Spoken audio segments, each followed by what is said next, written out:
Hello class, Assalamualaikum. This is Muzaffar Kolachi and you are getting this tutorial through Muzaffar's online academy. अच्छा, हम लोग discuss कर रहे थे आर्टिकल को. ठीक है, आर्टिकल में हमने दो कैटेगरीज आपको बताई थी, definite article, indefinite article. Definite article जो होता है वो सिर्फ द होता है, जिसको हम ऑलरेडी डिस्कस कर चुके हैं. इनडेफिनेट में दो होते हैं, एन और अ. ठीक है, एन को हम डिस्कस कर चुके हैं और ए को भी हम डिस्कस करने लगे. ठीक है, तो द डिस्कस हो चुका है, एन डिस्कस हो चुका है, अ को हम डिस्कस करेंगे. अब अ कहाँ पे इस्तेमाल होता है? सबसे पहले तो आप ये समझें कि अ का मतलब होता है एक. जब दो की बात होगी, तीन की बात होगी, चार की बात होगी, वहाँ पे आ ही नहीं सकता. ठीक है, अ मतलब एक. अब अ के कौन कौन से इस्तेमाल हैं? जैसे मैंने आपको एन में बताया था कि एन कहाँ पे इस्तेमाल होता है.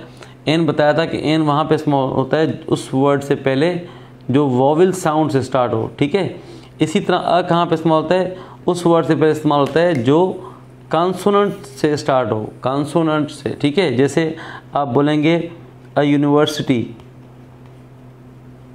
अब देखें इसमें ये वर्ड जो है, ये वर्ड यू से स्टार्ट हो रहा है. ठीक है, यू जो है बेसिकली वोवेल है, मगर इसका साउंड जो है वो वोवेल साउंड नहीं है. यूनिवर्सिटी को हम कैसे लिखते हैं? यूनिवर्सिटी ऐसे लिखते हैं ना. तो इसका जो साउंड है वो अलिफ का या अलिफ बंदो आ का नहीं है, ना ही वावेल साउंड है, इसलिए यहाँ पे अ यूनिवर्सिटी आएगा. ठीक है, इसी तरह आप अ हॉर्स कर देंगे. अ हॉर्स यहाँ पे भी आप देख सकते हैं ये कॉन्सोनेंट साउंड है. तो कॉन्सोनेंट साउंड से पहले जो लेटर आएगा, किसी एक का जिक्र हो रहा है तो वो अ आएगा. एक पॉइंट तो ये हो गई कॉन्सोनेंट साउंड वाली. दूसरी पॉइंट क्या होगी? सेंस ऑफ वन में हमेशा आपका अ इस्तेमाल होता है. ठीक है, मिसाल के तौर पे आप बोलते हैं 12 inches make a foot. Foot ही बनाते हैं ना वैसे. ठीक है, मेक अ फुट का मतलब क्या होता है? मेक अ फुट का मतलब होता है एक फुट.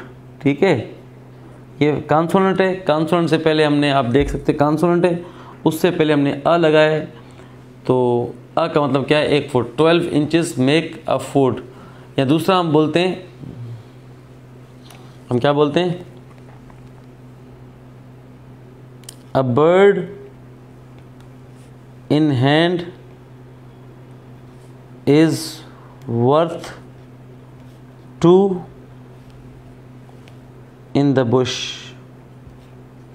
ठीक है, a bird in hand is worth two in the bush. A bird refers to what?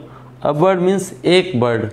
B consonant है, उससे पहले हम अ इस्तेमाल करें. अ बर्ड मीन्स एक बर्ड. ठीक है, तो पहली पॉइंट ये थी, जहाँ पे कॉन्सोनेंट साउंड आएगा उससे पहले हम अ इस्तेमाल करेंगे. दूसरी पॉइंट ये हमने डिस्कस कर लिया. दूसरी पॉइंट क्या है कि जब एक का जिक्र हुआ, किसी एक चीज़ का, सेंस ऑफ वन में आपको अ इस्तेमाल करना पड़ता है. उसके बाद पॉइंट क्या है कि काउंटेबल हो कोई चीज़ और सिंगुलर भी हो, तो वहाँ पर भी हम लोगों को क्या इस्तेमाल करना पड़ता है? अ इस्तेमाल करना पड़ता है. जैसे हम बोलेंगे अ पेन. ठीक है, या आप बोलेंगे अ बेंगलो, मतलब एक बेंगलो. ठीक है, तो ये काउंटेबल चीज़ें हैं, सिंगुलर भी हैं, तो इसलिए हम यहाँ पे अ इस्तेमाल कर लें. ठीक है, दूसरा होता है वेग. वेग सेंस में आप अ इस्तेमाल करते हैं. वेग क्या होता है? वेग का मतलब होता है अनक्लियर, जो चीज़ वाज़ेह ना हो. मिसाल के तौर पे मैं बोलूँगा a poor boy came, a poor boy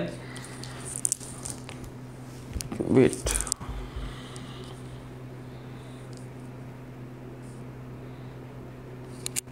came to ask for some money. इसमें अ पुअर बॉय का मतलब क्या है? एक बंदा, एक गरीब बच्चा, एक गरीब लड़का. अ पुअर बॉय, तो ये पी है, काउंटेबल, ये आपका कॉन्सोनेंट है, उससे पहले आ गया है. और ये वेग सेंस है. अ पुअर बॉय, यहाँ पे हमने किसी का नाम मेंशन नहीं किया, ना इस पुअर बॉय को हम जानते हैं. ये वेग चीज़ें, अनक्लियर चीज़ें. जो भी अनक्लियर चीज़ होगी, जहाँ पे आपको पता ना हो पढ़ने वाले को किसका जिक्र हो रहा है, तो वहाँ पे आपको अ इस्तेमाल करना पड़ता है. ये मैंने द आर्टिकल में समझाया था कि अगर यही इसी पुअर बॉय का सेम पैराग्राफ में दोबारा जिक्र होगा तो वहाँ पे फिर द आ जाएगा. ठीक है, अच्छा, ये पॉइंट आपकी हो गई. उसके बाद सेंस ऑफ एनी. अगर मैं बोलता हूँ a dog is a faithful animal. अब अ डॉग का मतलब क्या हुआ? अ डॉग का मतलब हुआ एनी डॉग, ठीक है, एनी डॉग की जो स्पीशी है उसमें से कोई भी dog. A dog is a faithful animal मतलब जो डॉग की स्पीशी है उसमें से कोई भी डॉग आ जाए उसका जिक्र हो रहा है, एनी डॉग, ठीक है। इसी तरह हम बोलेंगे a cow is a domestic animal. A cow means any cow, ठीक है। तो एनी के सेंस में भी ये इस्तेमाल होता है। दूसरी बात कि कॉम्बिनेशन ऑफ एडजेक्टिव और कॉमन नाउन। अब जहाँ पे एडजेक्टिव आ जाए साथ में कॉमन नाउन आ जाए तो वहाँ पे भी आपको अ लगाना पड़ता है। कैसे? एक मिनट होल्ड करें।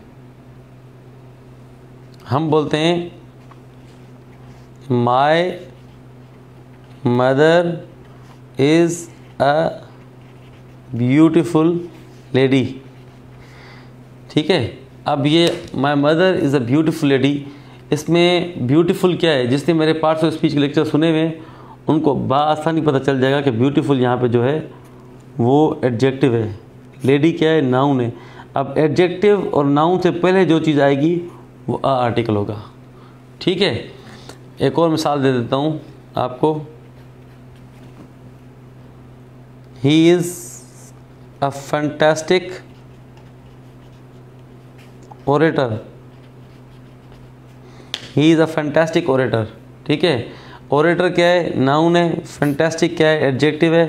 तो इससे पहले जो चीज़ आएगी वो होगा इनडेफिनेट आर्टिकल, ठीक है।